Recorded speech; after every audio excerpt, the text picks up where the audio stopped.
Irmãos, a gente vai dar continuidade ao nosso estudo da Carta aos Romanos. Eu vou fazer uma recapitulação aqui. A gente entra hoje no capítulo 3 da Carta aos Romanos. A gente está avançando bem, né? Eu achei que ia ser mais devagar, mas a gente está dando uma boa avançada. O meu plano para hoje é a gente falar sobre os 8 primeiros versículos, né, do capítulo 3, do verso 1 ao verso 8. Eu vou fazer uma recapitulada para a gente lembrar do que Paulo está falando até aqui, porque o que a gente vai ver hoje é uma continuação, né, do argumento dele. Paulo, ele escreve essa carta aos irmãos da igreja de Roma, porque ele pretende passar em Roma, lembrando que não foi ele que fundou a igreja de Roma, mas ele pretende ir para Roma. Os planos de Paulo eram usar a igreja de Roma como um trampolim para ele pregar na Espanha.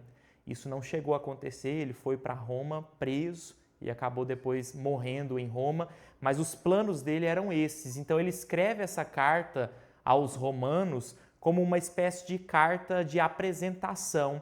Ele se apresenta, ele mostra sobre o que ele prega, ele apresenta o evangelho de Deus. Por isso que a carta aos romanos ela é uma carta tão importante, tão teológica, porque ele apresenta o evangelho de Deus, as principais doutrinas do evangelho são apresentadas nessa carta. E no capítulo 1, Paulo basicamente mostra que os gentios, quem são os gentios? Os que não são judeus. Esses gentios que moravam em Roma, os gentios que moravam na Espanha, para onde ele queria ir, esses gentios, mesmo aqueles que nunca ouviram a pregação do evangelho, na verdade eles conhecem a Deus. Eles conhecem a Deus e eles estão em rebelião constante contra Deus. O argumento de Paulo no capítulo 1 basicamente é o seguinte: não há nenhum ser humano no mundo que não conheça a Deus.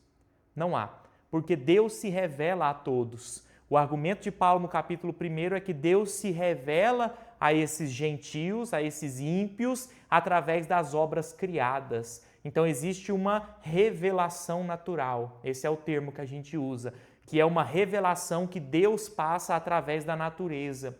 Então mesmo povos, e a gente pode trazer para a nossa realidade, mesmo povos originários, indígenas, que nunca ouviram a pregação sobre Jesus, eles conhecem a Deus, porque Deus se revelou a eles através da natureza, através das obras criadas, mas todos esses gentios, sem exceção, se rebelaram contra o Criador. No capítulo 1, Paulo mostra que essa rebelião ela ocorre inicialmente através da idolatria. Então esses povos que nunca ouviram a pregação do evangelho, eles conhecem a Deus através das obras criadas, mas eles escolhem deliberadamente se rebelar contra o Criador e eles passam a adorar a criação em vez de adorar o Criador. Então a gente vê isso até nos dias de hoje, né? Esses povos indígenas, Deus se revela a eles na natureza e eles passam a adorar a natureza. Eles passam a adorar o sol, a lua, as estrelas, que são criações de Deus. É uma rebelião, uma idolatria que Paulo mostra no capítulo 1.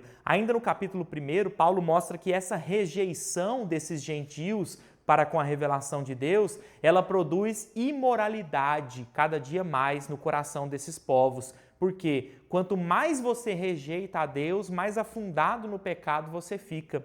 E esses povos, no final do capítulo 1, Paulo descreve que Deus chega ao ponto de entregar esses povos aos seus próprios prazeres.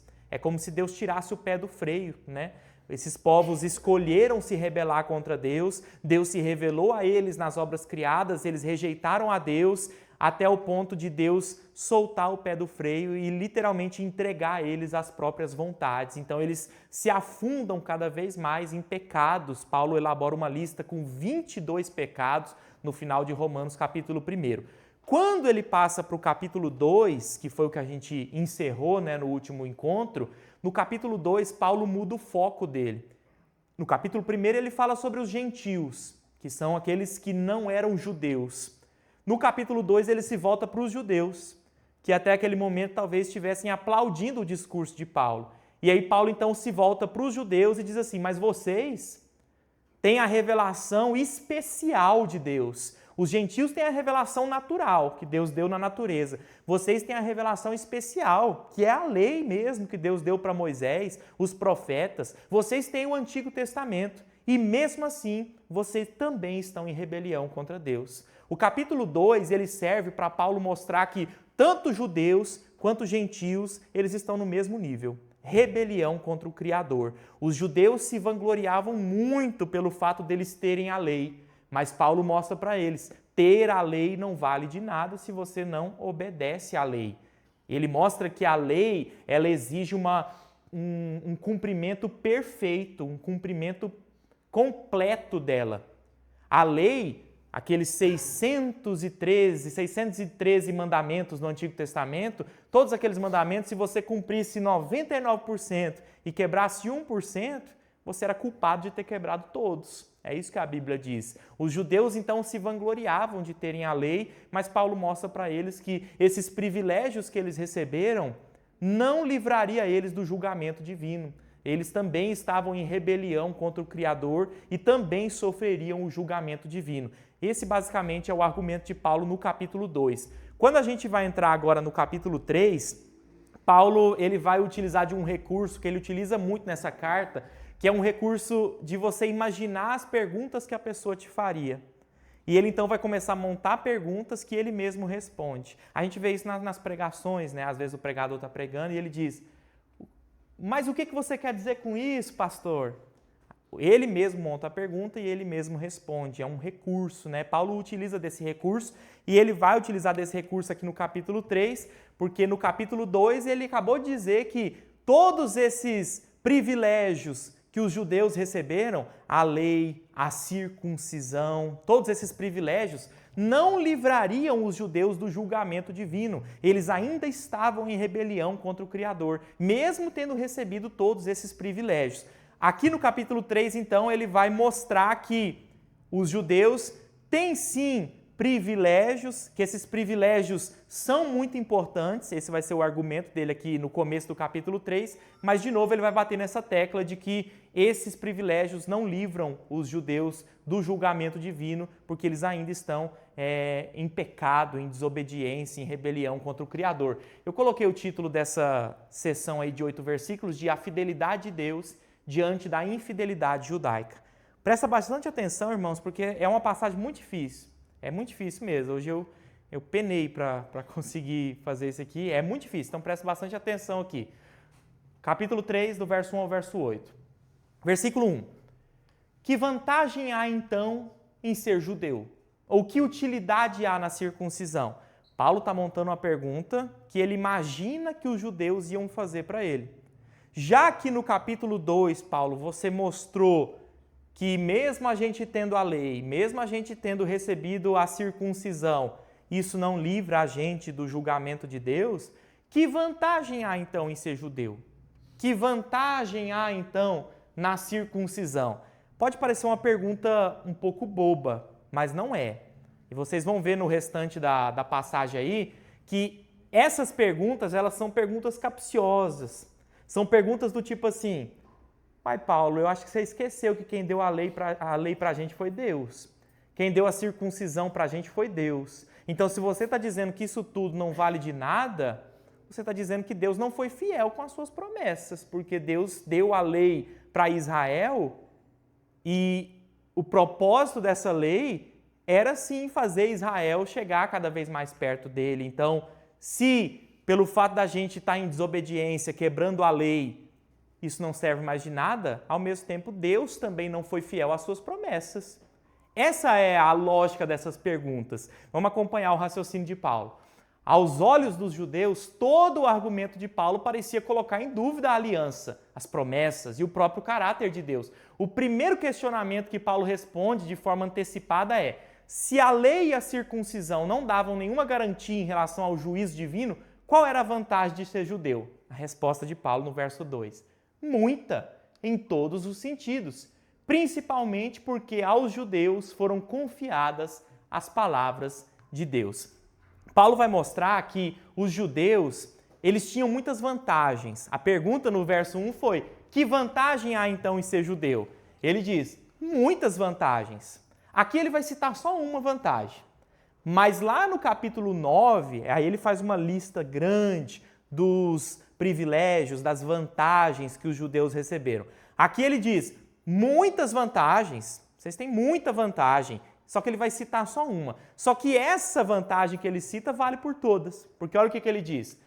Principalmente, ou seja, em primeiro lugar, porque aos judeus foram confiadas as palavras de Deus. Os judeus, no Antigo Testamento, foram eles que receberam a lei de Deus. Foram eles que receberam os escritos de Moisés, foram eles que receberam os escritos dos profetas. Eles receberam isso. Foi confiado a eles, para que eles fossem os guardiões desse texto. Isso é uma vantagem extraordinária. Porque lá no capítulo 1, eu não sei se vocês lembram, mas Paulo mostrou que os gentios, eles conhecem a Deus pelas obras criadas. No capítulo 2, onde ele mostra que os gentios também têm na sua consciência o padrão de Deus gravado. Vocês lembram disso lá no capítulo 2? No capítulo 2, Paulo fala assim, Deus colocou na consciência de vocês a lei dele gravada. Então, mesmo esses gentios que vivem isolados, que nunca ouviram a pregação do evangelho, existe um senso de certo e errado na mente deles. Que quando eles fazem algo errado, aqui dentro acusa, isso é errado. O que foi que gerou isso no pensamento dessas pessoas? Eles nasceram com isso? Não. O próprio Deus embutiu esse senso de certo e errado dentro da mente dessas pessoas. Então elas são indesculpáveis. Elas conhecem a Deus pela natureza e o senso de certo e errado acusa elas na consciência. Elas são indesculpáveis. Eu vou ler um trecho aqui, que é justamente do livro que a gente está lendo no Clube do Livro. Presta atenção, olha isso. A Escritura também nos diz que todas as pessoas em todo lugar têm um profundo senso interior de que Deus existe, de que são suas criaturas e de que Ele é seu Criador. Em Romanos 1, Paulo escreve que mesmo para os ímpios é manifesto entre eles, porque Deus lhes manifestou. Ainda que muitos hoje não reconheçam que Deus existe, Paulo diz que isso é porque eles trocaram a verdade de Deus pela mentira. Portanto, rejeitaram ativa ou voluntariamente alguma verdade acerca do caráter de Deus e da sua existência que originalmente conheciam. O capítulo 1 e o capítulo 2 de Romanos mostra para nós o seguinte, não existe ateu. O ateísmo ele não é um problema intelectual, que você pode pensar assim, nossa, é porque a pessoa não entendeu. Não, é uma rebelião. O ateísmo não é um problema intelectual, o ateísmo é um problema de fé. É um problema de fé, é um problema de rebelião, porque todos os seres humanos conhecem a Deus, mas escolhem se rebelar contra o Criador. Paulo mostrou isso no capítulo 1, mostrou isso no capítulo 2, e agora ele está mostrando que os judeus foram os que receberam os oráculos de Deus, as palavras de Deus. Por que eu estou batendo nessa tecla? Porque mesmo os ímpios que receberam a revelação de Deus através da natureza, têm esse senso de certo e errado aqui dentro. Para que servem essas revelações? Vocês lembram? Oráculos são as comunicações de Deus. É Deus se comunicando com a humanidade. Os judeus foram os que receberam esses oráculos, ou seja, a lei escrita, os profetas, né, que eram usados por Deus. Mas presta atenção nisso aqui. A revelação natural, que é a revelação que é dada através da natureza, e essa revelação da lei gravada na mente, que mostra o certo e o errado, para que elas servem? Para tornar os homens indesculpáveis diante de Deus. Unicamente para isso. Mas elas não têm poder de salvar. A gente falou isso nos primeiros dias. Então não acontece, por exemplo, de um indígena olhar para a revelação da natureza e se arrepender dos seus pecados, se converter em Cristo. Não acontece. A revelação é passada para ele, mas ele se rebela contra a revelação. Sempre. A única coisa que trata o pecado no coração do homem e faz o homem se voltar para Deus é a palavra de Deus. A única coisa. É por isso que Paulo, no capítulo 1, ele disse que o evangelho é o poder de Deus para a salvação de todo aquele que crê.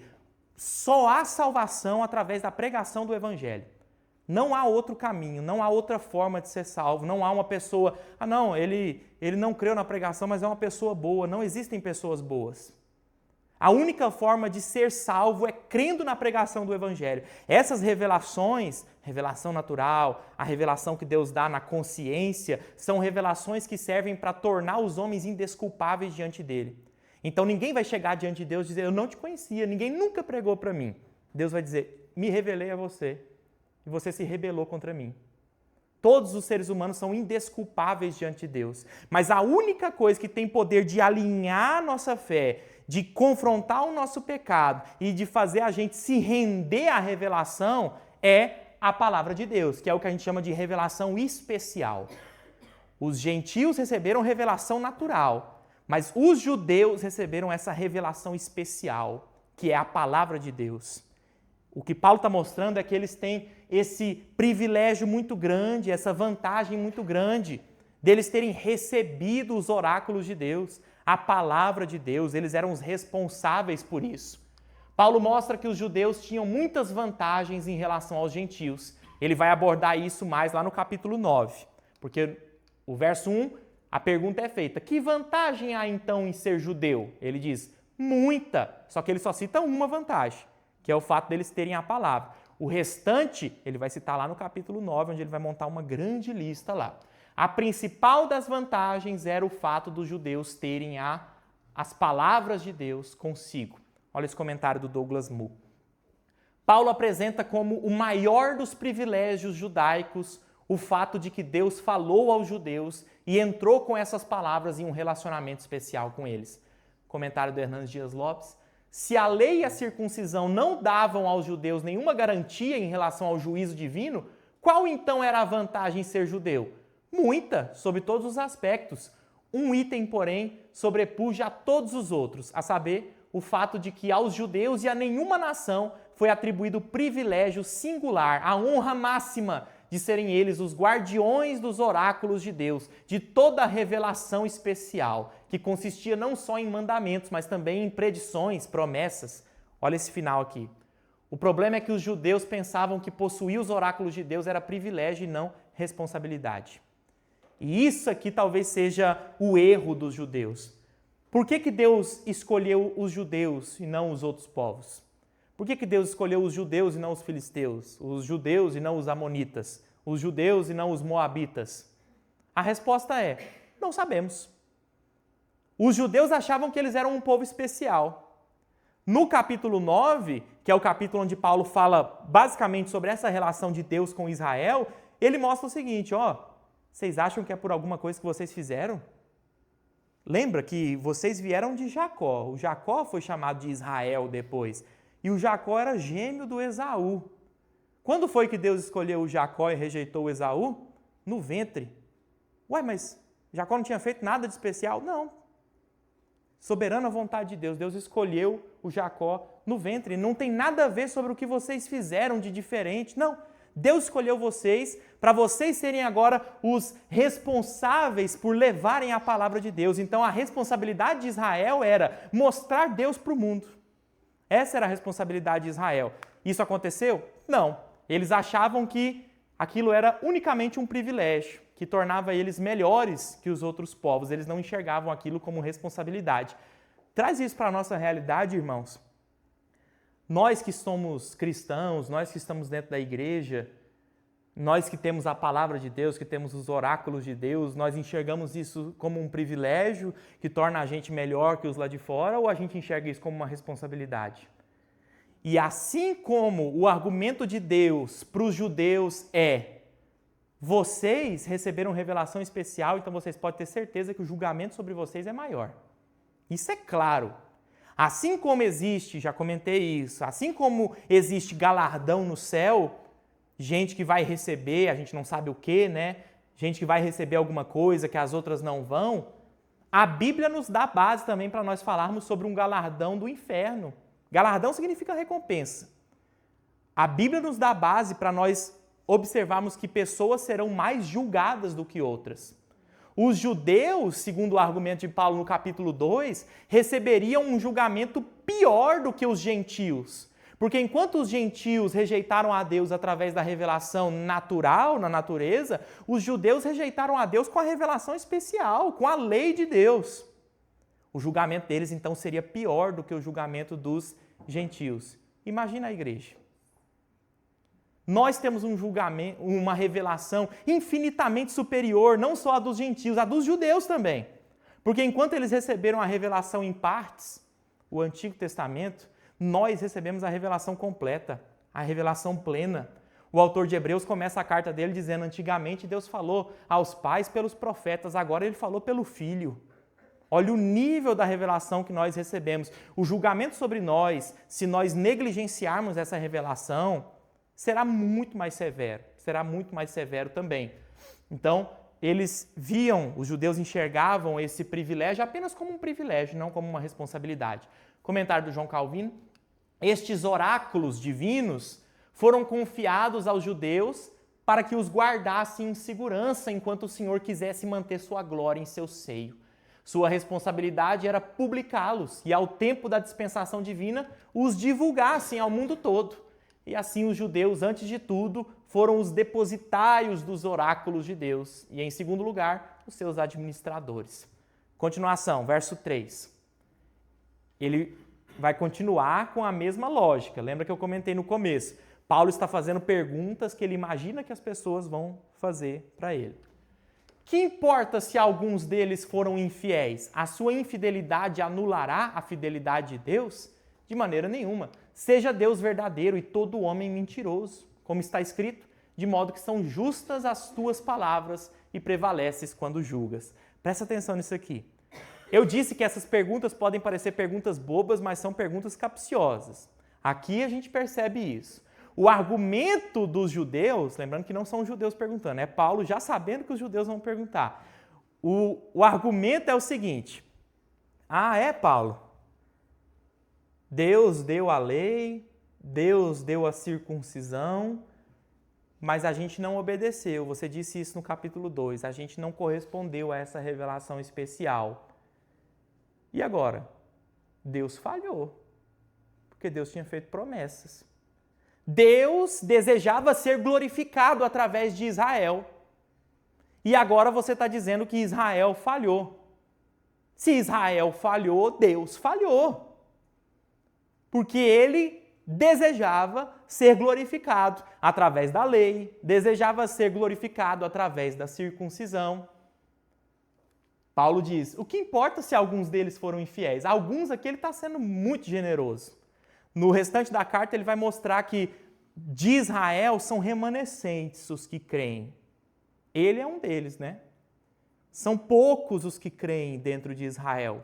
Aqui ele está sendo generoso. O que importa se alguns deles foram infiéis? A sua fidelidade anulará a fidelidade de Deus? Tudo bem, os judeus não corresponderam, eles não foram fiéis. Mas isso anula a fidelidade de Deus? A resposta dele: de maneira nenhuma. Seja Deus verdadeiro e todo homem mentiroso. Se todos negarem, não quer dizer que Deus falhou. Quer dizer que todos são mentirosos e Deus é verdadeiro. Deixa eu tentar exemplificar isso aqui. No futebol, eu gosto de futebol. No futebol, às vezes, o argumento é assim: tem um jogador que está ruim no time. Tá, o problema é o jogador. 2 jogadores estão ruins no time. Opa, é um problema tático ali. Se o time todo estiver ruim, o problema é do treinador. Esse é um argumento do futebol e é válido, porque não é possível, todo mundo está ruim. Esse argumento não se encaixa na vida espiritual. Nem que todos pereçam, todos desobedeçam, não foi o treinador que falhou. Deus é fiel, mesmo que todos sejam infiéis. O argumento de Paulo aqui segue essas duas linhas, presta atenção. Tudo bem, Deus passou essas revelações para Israel, alguns ou muitos foram infiéis. Mas isso não anula a fidelidade de Deus. Por quê? Porque a promessa dele continua de pé. No restante da carta, Paulo vai mostrar: mas Israel tem os remanescentes. Judeu verdadeiro são os remanescentes, são os que creram em Cristo. Então as promessas não falharam. As promessas não incluíram todos, mas quem disse que elas foram feitas para todos? Esse vai ser o argumento de Paulo no restante da carta. Então ele segue essas duas linhas. Primeiro, Deus não deixou de ser fiel. O povo foi infiel, mas Deus continuou fiel e cumpriu a promessa na vida daqueles que creram no Messias que veio. Primeira linha que ele segue. A segunda linha, isso aqui é poderoso. Isso aqui é poderoso. Tudo bem. O desejo de Deus era ser glorificado através de Israel. Sim. O desejo de Deus era ser glorificado através da lei? Sim. O desejo de Deus era ser glorificado através da circuncisão? Sim. Aí o argumento dos judeus é, sim, se esse era o desejo de Deus, a gente falhou, então o desejo de Deus não foi cumprido, então as promessas de Deus falharam. Esse é o argumento dos judeus. A resposta de Paulo é basicamente a seguinte, mas quem disse que Deus só é glorificado quando nós obedecemos? Isso aqui, irmãos, é uma coisa terrível. Mas Deus é soberano ao ponto de reverter o pecado na glória dele. Irmãos, isso aqui é terrível mesmo. Por quê? Quando Deus executa juízo sobre aqueles que desobedeceram, ele está sendo glorificado. Deus não é glorificado apenas quando ele abençoa a obediência. Deus também é glorificado quando ele pune a desobediência. O céu proclama a glória de Deus. Quando nós passarmos a eternidade no céu, serão cânticos. E esses cânticos exaltarão a Deus. Os gritos do inferno também exaltarão a Deus. Mostrarão que Deus ele é justo. Exaltarão o atributo da justiça de Deus. Deus ele não deixou de ser fiel às promessas antigas por esses dois motivos. Primeiro que existiam alguns que creram. Paulo era um desses. Antigo judeu, creu no Evangelho. Ele vai mostrar que existe esse remanescente. Então, mesmo que muitos não foram fiéis, Deus permaneceu fiel e as promessas se cumpriram sobre aqueles remanescentes. Segundo ponto, Deus não é glorificado apenas quando vocês obedecem. Deus passou a revelação especial para vocês, Deus estabeleceu a circuncisão. Se vocês obedeceram ou desobedeceram, fiquem tranquilos que Deus vai reverter tudo em glória. Ele vai ser glorificado. Se vocês desobedecerem, ele vai punir vocês e através dessa punição, ele é glorificado. Isso é muito forte. Isso é muito forte mesmo. Alguém poderia argumentar, mas os judeus foram infiéis, logo não há vantagem nenhuma nos tais benefícios. Paulo então argumenta que a infidelidade deles não anula a fidelidade de Deus. Paulo usa um trecho do Salmo 51, olha isso aqui. A resposta dele, a infidelidade anula a fidelidade de Deus? De maneira nenhuma, seja Deus verdadeiro e todo homem mentiroso, como está escrito. Aí ele cita um pedaço do Salmo 51. De modo que são justas as suas palavras e prevaleces quando julgas. Vocês lembram o que o Salmo 51 fala sobre o quê? Um dos salmos mais famosos que tem, né? Arrependimento de Davi, depois do pecado com Batseba. A oração de Davi, depois de ter recebido o confronto do profeta Natã, é dizendo isso. São justas as suas palavras, prevaleces quando julgas. Deus está castigando porque desobedeceu. E Davi está dizendo, é justo. É justo. Deus é glorificado também quando o povo desobedece. Através da punição, através do castigo, Deus também é glorificado. Paulo usa um trecho do Salmo 51 para mostrar que todas as vezes que o testemunho de Deus é contradito pelo testemunho humano, seja o homem considerado mentiroso. A gente nunca questionará a fidelidade de Deus quando o homem responder não para Deus. Mesmo que todos sejam considerados mentirosos, todos sejam considerados infiéis, mas o problema não é do treinador, nesse caso. Comentário do John Murray. O argumento de Paulo é que a incredulidade de alguns judeus não invalida o privilégio de Israel possuir os oráculos de Deus, tampouco nega a vantagem dos judeus sobre os gentios quanto a esse particular. Porém, ainda de maior importância, implícito no argumento do apóstolo, é o fato de que a incredulidade dos judeus não inutiliza a verdade e a validade permanente dos oráculos de Deus. A incredulidade de alguns não anula a fidelidade de Deus. Essa expressão, a fidelidade de Deus, designa a lealdade de Deus aos seus compromissos que ele deixou ali nos seus oráculos. Comentário do Hernandes Dias Lopes. Se alguém a quem as promessas de Deus foram confiadas não lhe corresponder com confiança, será que a sua falta de confiança destruiria a confiabilidade de Deus? Se o povo de Deus é infiel, isso significa necessariamente que Deus também o é? Toda vez que o testemunho divino é contradito pelo testemunho humano, seja o homem considerado mentiroso. Quando o homem discute com Deus, ele consegue somente cobrir-se de opróbrio e vergonha. A resposta dos homens não pode afetar o propósito de Deus. A infidelidade dos homens não atinge a fidelidade de Deus. Comentário do Douglas Moo. Não somente Deus é fiel quando alguns são infiéis, mas também permanece verdadeiro mesmo que todo ser humano demonstre não ser digno de confiança. Os oráculos de Deus incluem advertências de que Deus julgará o pecado, bem como promessas de que ele abençoará o seu povo. Olha isso. Por causa disso, o Antigo Testamento insiste que Deus é igualmente fiel quando ele julga o pecado de seu povo e quando cumpre as suas promessas. Porque o Antigo Testamento, os oráculos de Deus, não falam somente de Deus abençoando os que obedecem. Os oráculos de Deus, o Antigo Testamento, a palavra de Deus também fala de Deus punindo os que desobedecem. Então, se o povo desobedece e Deus pune, Deus mostrou a sua fidelidade aos seus oráculos. Ele é glorificado mesmo quando o povo desobedece. Comentário do João Calvino. Essa passagem é muito notável e contém uma consolação muitíssimo necessária. Tal é a perversidade humana em rejeitar ou menosprezar a palavra de Deus, que o homem frequentemente duvidaria de sua veracidade caso não se lembrasse de que a verdade de Deus não depende da verdade do homem. O Senhor, a despeito das mentiras dos homens, que de certo modo se constituem em entraves à sua verdade, o Senhor sempre encontrará um caminho por onde não existe caminho algum. Então Deus sempre vai achar um caminho para ele ser glorificado, mesmo quando o homem coloca esses entraves através da sua desobediência. O verso 5, olha como, e lembrando que isso tudo é Paulo pensando nas perguntas que ele ia ouvir. Tudo bem, o argumento dele foi: Deus é glorificado mesmo quando nós desobedecemos. Porque se ele pune, ele está cumprindo com o que ele disse. Então ele está sendo fiel e ele está sendo glorificado. Logicamente alguém ia perguntar assim, pastor Marcelo, mas se a gente desobedece, Deus é glorificado também? Então vamos desobedecer cada dia mais. Vamos pecar cada dia mais, porque quanto mais a gente peca, mais Deus é glorificado. Esse é o argumento. Essa é a pergunta que Paulo já esperava que ele ia receber. Olha o verso 5. Mas se a nossa injustiça ressalta de maneira ainda mais clara a justiça de Deus, que diremos? Que Deus é injusto por aplicar a sua ira? Aí ele abre um parênteses, isso é muito engraçado, porque ele diz, eu estou usando um argumento humano.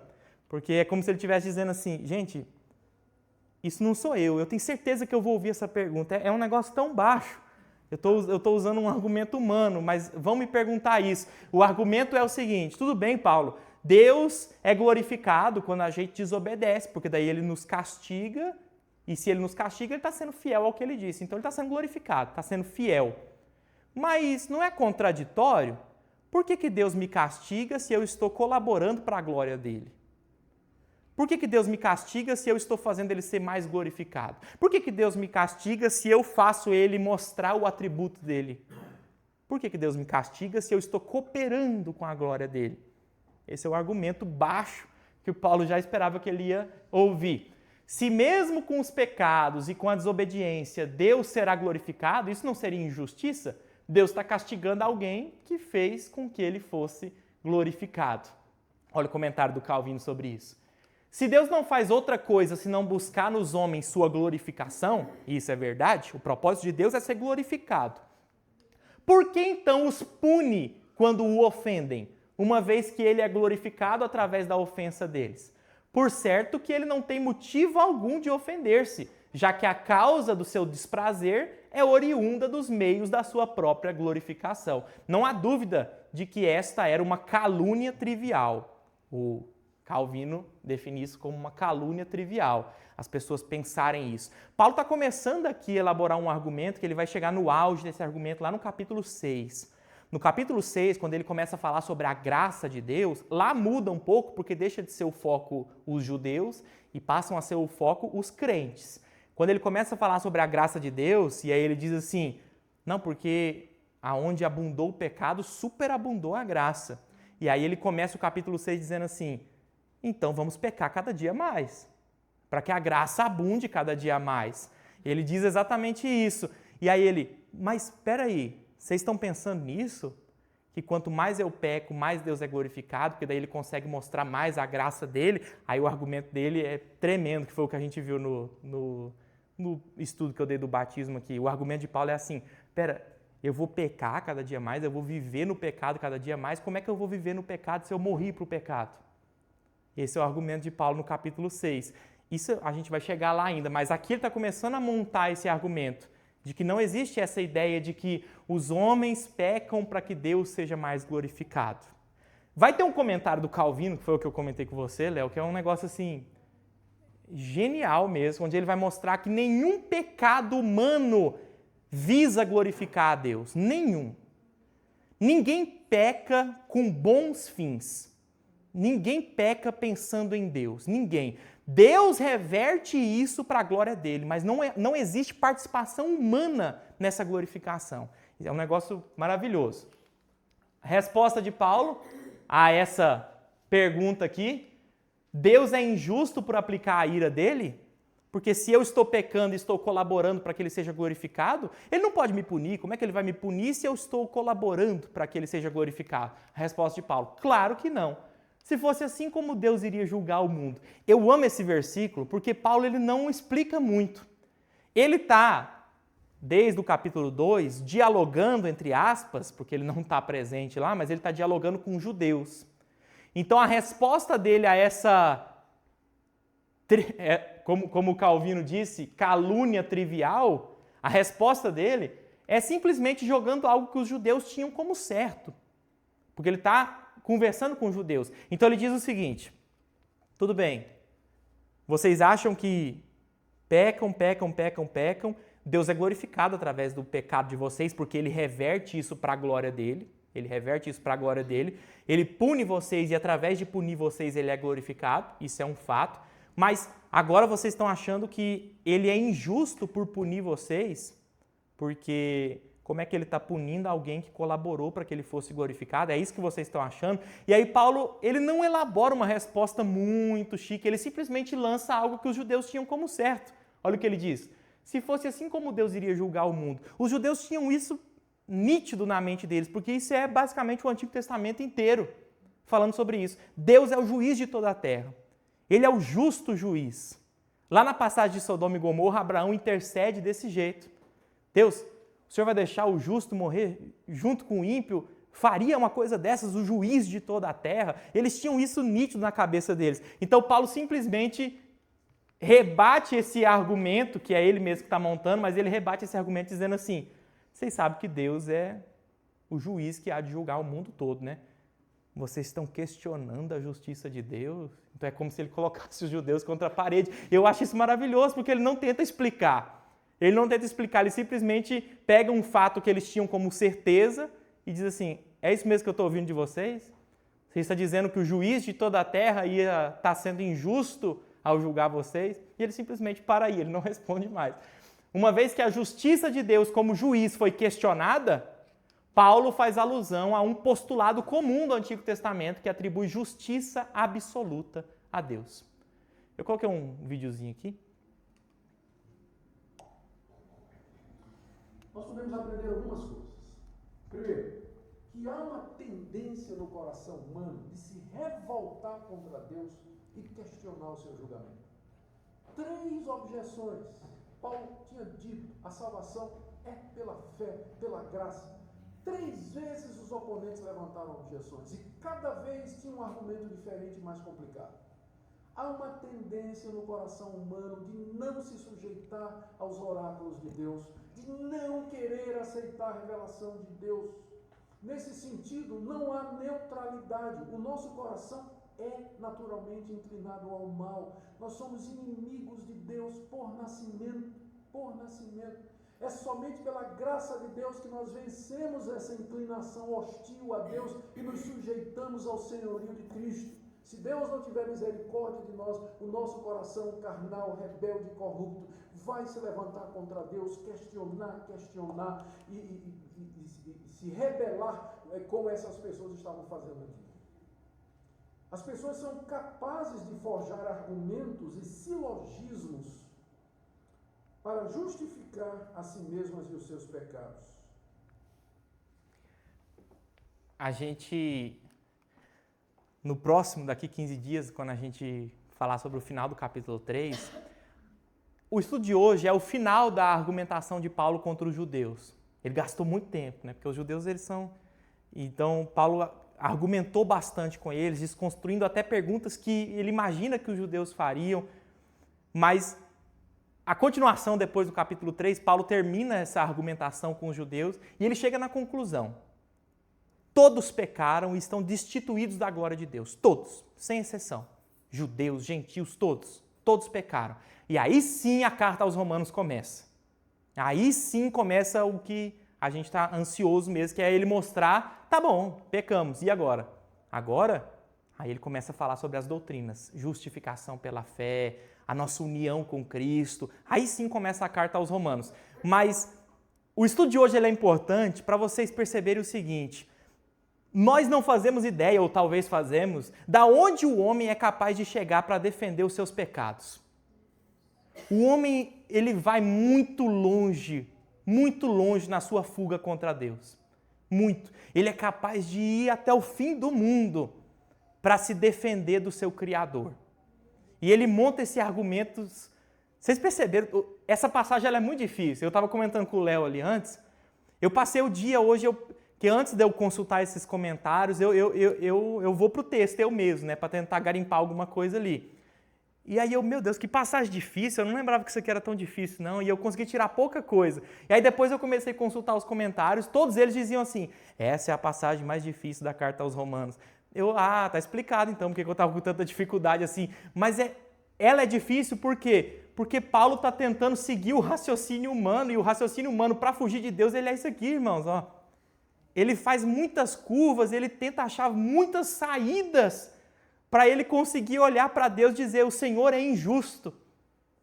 E eu não sei se vocês lembram, mas eu comentei aqui no último estudo, pessoas serão lançadas no inferno, irmãos, passarão a eternidade no inferno, e elas não dirão, Senhor, eu me arrependo. A gente só pensa nisso, né? Me dá mais uma oportunidade, isso vai acontecer? Com certeza. Mas existirão pessoas no inferno que passarão a eternidade acreditando que Deus errou. Passarão a eternidade acreditando que Deus foi injusto, porque eu era uma pessoa boa. Passarão a eternidade com esses argumentos assim, que parece maluquice de Paulo, mas isso acontece, porque o homem na sua fuga de Deus, ele é sagaz, ele é insaciável, ele não se cansa.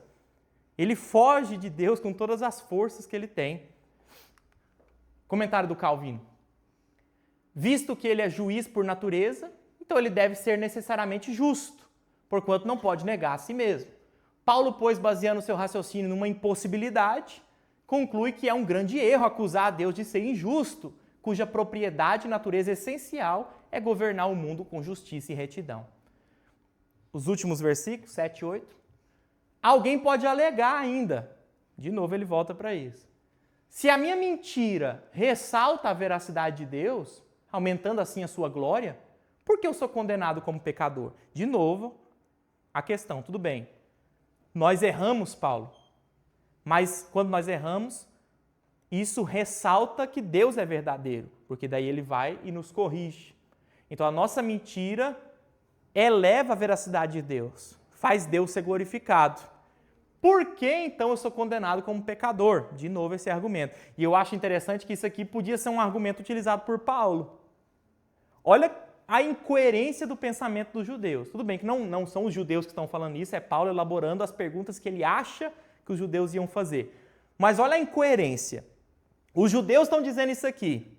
Paulo, se a gente está errado, o nosso erro faz Deus ser glorificado, porque daí ele nos pune.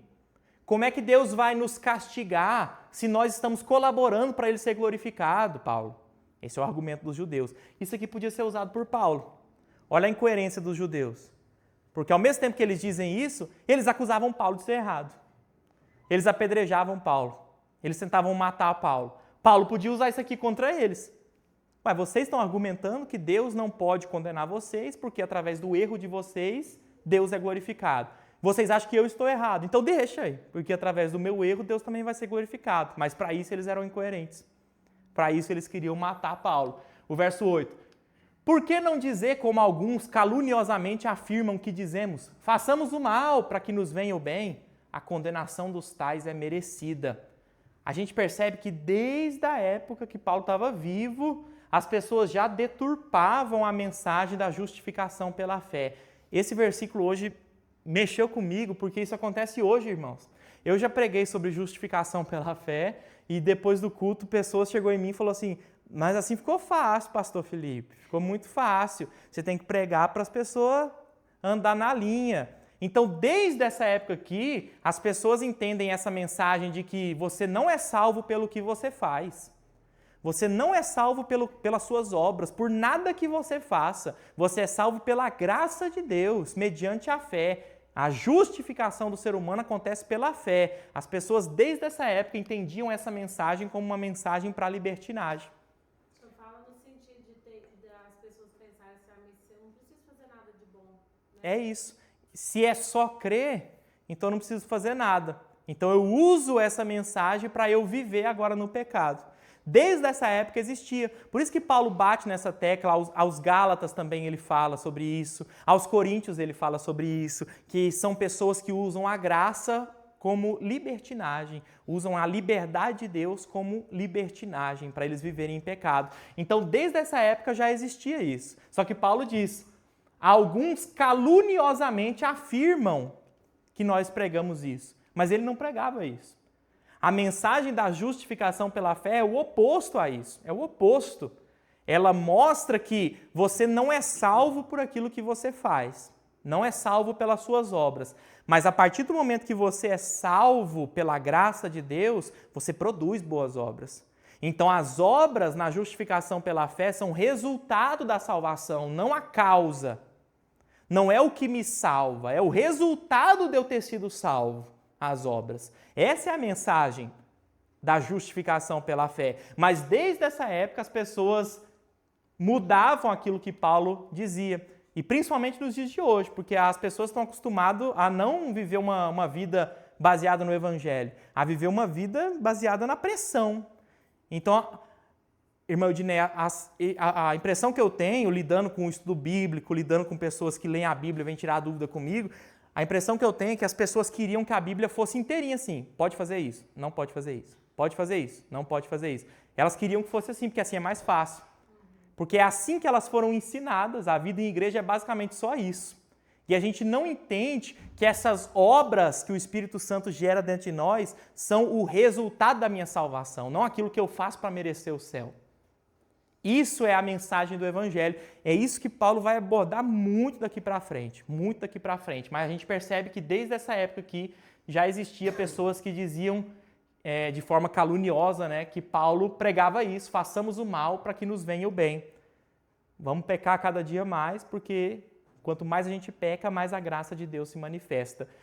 Nessa época aqui, e isso foi uma coisa que me chocou um tempo atrás, quando eu estava estudando sobre a igreja primitiva ali, a rixa entre aspas, porque nunca aconteceu, mas a rixa entre Paulo e Tiago, ela é muito antiga, Léo, muito antiga. Porque enquanto Paulo fala que a salvação, em Efésios 2, aperta lá, só vai lá no computador, coloca lá no ver e coloca a apresentação de slides. Ver a apresentação de slides, lá em cima. Ver, isso. Apresentação de slides. Isso. Aí, obrigado. Enquanto Paulo, em Efésios 2, o que ele diz em Efésios 2? Pela graça sois salvos, mediante a fé, isso não vem de vós, é dom de Deus, não por obras, para que ninguém se glorie. Isso é o que ele diz em Efésios 2. O que Tiago diz em Tiago 2? Que a fé sem obras é morta. Então, desde a igreja primitiva, começaram a criar uma espécie de rixa entre os dois. Não, o Paulo fala que a salvação não é pelas obras, o Tiago fala que é pelas obras. Não, o Tiago não fala que é pelas obras. Nunca existiu essa rixa. O que o Tiago está falando é, se a sua fé é genuína, ela gera obras. Ela gera transformação. Ele não está dizendo que são as suas obras que fazem agora você ser salvo. Ele está dizendo que se a sua fé não produz obra, ela é morta, ou seja, ela nem existe. Ela não é viva, ela não faz nada. Se ela não tem capacidade de mudar você, ela não tem capacidade de salvar você também não. Esse é o argumento de Tiago. Mas desde essa época começou essa rixa, tanto que o Lutero não gostava da carta de Tiago. O Lutero dizia que a carta de Tiago era uma carta de palha, como se fosse algo efêmero, sabe? Porque justamente a carta de Tiago é um pouco mais complicada para você trabalhar a justificação pela fé, que era o foco principal do Lutero. Mas eles não estão em conflito, estão em harmonia. Tiago complementa Paulo, mostrando que a fé verdadeira produz obras. E Paulo também fala sobre isso.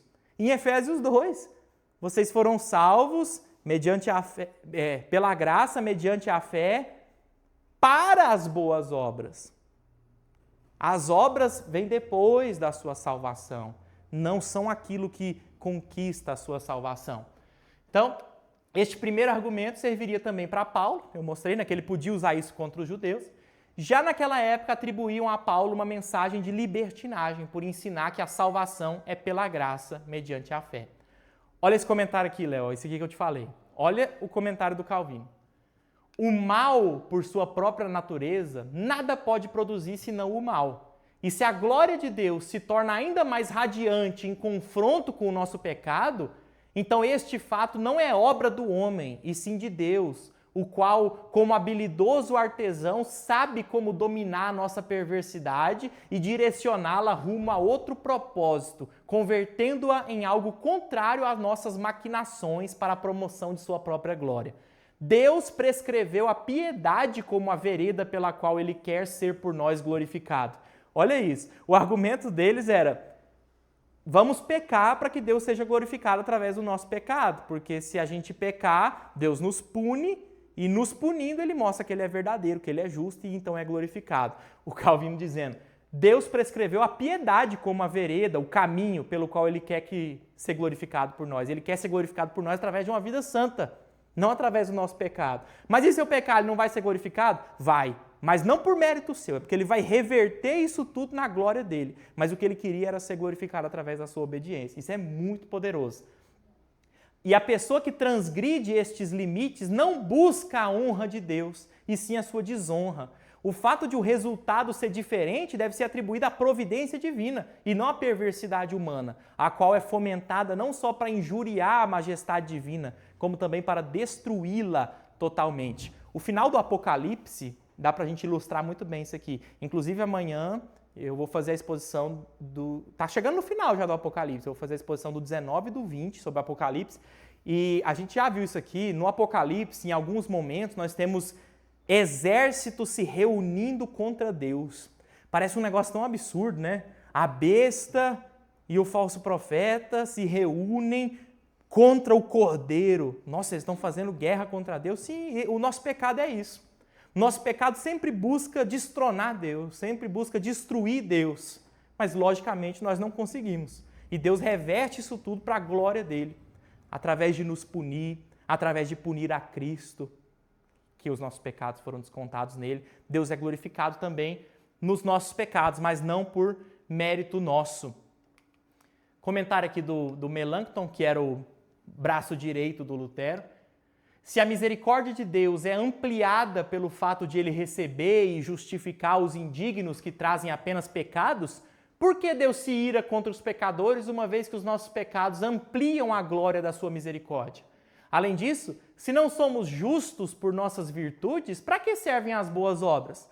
Além disso, quanto mais pecados a misericórdia perdoa, mais se torna gloriosa. Devemos então pecar e soltar as rédeas para as paixões. Esse era o argumento das pessoas, né? Essas absurdidades eram apresentadas a Paulo, que ensinava que os justos são declarados como tais gratuitamente, de graça, pela fé. Se a misericórdia se torna mais gloriosa quando trazemos os nossos pecados, então devemos pecar abundantemente, era o que eles diziam, né? Mais adiante, ele responderá a essas absurdidades e as dissipará no 6º capítulo. Por enquanto, ele apenas interrompe, adicionando repreensão aos caluniadores. Então, Paulo não investe muito aqui. Mas no capítulo 6, ele joga todos esses argumentos por terra, mostrando que quem está em Cristo morreu para o pecado. Então, o pecado não é mais planejado. O crente peca, mas ele não planeja pecar. O pecado não é mais arquitetado por ele, não é mais um plano. O pecado é um acidente, não é mais um modelo de vida, né? Comentário do Douglas Moo. O problema que Paulo ataca nesses versículos não está limitado ao povo de Deus da sua época. Olha isso aqui trazendo para nós. Ó. Demasiadas vezes, nós, cristãos, presumimos que a graça de Deus nos exime de qualquer preocupação com o nosso pecado. Esse é um perigo, particularmente entre os cristãos que compartilham comigo da convicção de que Deus, na sua soberania, mantém os regenerados salvos até o fim. Isso aqui também é uma coisa que a gente já conversou aqui. Perseverança dos santos, uma doutrina muito importante da Bíblia. Salvação não se perde. Uma vez salvo, Deus faz você perseverar até o fim. Você tem altos e baixos, mas você persevera até o fim. Mas esse tipo de pensamento aqui é um pensamento de uma pessoa que não foi salva. O pensamento de que, já que eu fui salvo pela graça, eu não preciso me preocupar mais com os meus pecados. Isso é um pensamento de uma pessoa que não foi salva. Com demasiada facilidade, nos esquecemos de que o interesse supremo de Deus é a sua própria glória e não a nossa bênção. Que a sua justiça é exibida de forma maravilhosa quando Ele salva e bem como Ele julga. Queremos nos fundamentar nas promessas e isso é inteiramente apropriado. Mas não devemos nos esquecer de que Deus promete, tanto no Novo Testamento quanto no Antigo Testamento, repreender e castigar o seu povo pelo pecado e também abençoá-lo por causa da abundância da sua graça. Eu quis encerrar com esse comentário aqui para mostrar o seguinte: um pregador, isso seja na igreja, seja em qualquer lugar, ele nunca sai derrotado quando ele prega, nunca. Porque a palavra de Deus, ela não serve só para salvar, ela serve para condenar também. E Deus, ele é glorificado não só quando as pessoas obedecem e respondem ao chamado com fé. Deus também é glorificado quando elas dizem não. Isso tem que tirar um peso das costas do pregador, quando ele entende que a palavra de Deus ela é uma espada de dois gumes nesse sentido, separa. Sabe? Ela corta para os dois lados no sentido de separa os salvos e os não salvos. Quem crê, salvo. Quem não crê, condenado. Isso é uma coisa que a gente tem que ter em mente. Deus, ele é glorificado também quando as pessoas dizem não. Como assim dizem não? Quando as pessoas rejeitam o chamado de Deus, Deus também será glorificado. Deus não é glorificado apenas quando as pessoas obedecem. Tudo, resumindo o mundo, resumindo a história, tudo vai terminar na glória de Deus. Tudo. O céu vai manifestar a glória de Deus e o inferno vai manifestar a glória de Deus. Esse livro aqui, no 2º capítulo, que a gente vai trabalhar no próximo sábado, o 2º capítulo tem por título Aqui Deus se assemelha. E nesse capítulo ele vai mostrar que Deus ele está em todos os lugares. Deus ele não está restrito a um lugar, mas ele está em todos os lugares, às vezes de formas diferentes. E isso às vezes tira um pouco da nossa ideia de que o inferno é a ausência de Deus. Todo mundo já ouviu isso, né? O inferno é um lugar sem Deus. O inferno é cheio da presença de Deus, cheio da presença de Deus. Só que o aspecto da ira dele, não o aspecto da graça. Então todos os lugares exalam a glória de Deus, seja através da obediência do povo, seja através da desobediência do povo. Deus há de ser glorificado. Esse é o resumo da história. Deus criou o universo para a sua glória e assim acontecerá. O universo glorificará a Deus, respondendo sim ou respondendo não. Deus será glorificado. A gente viu no comentário aqui que o desejo de Deus é ser glorificado através da nossa piedade, através da nossa vida íntegra.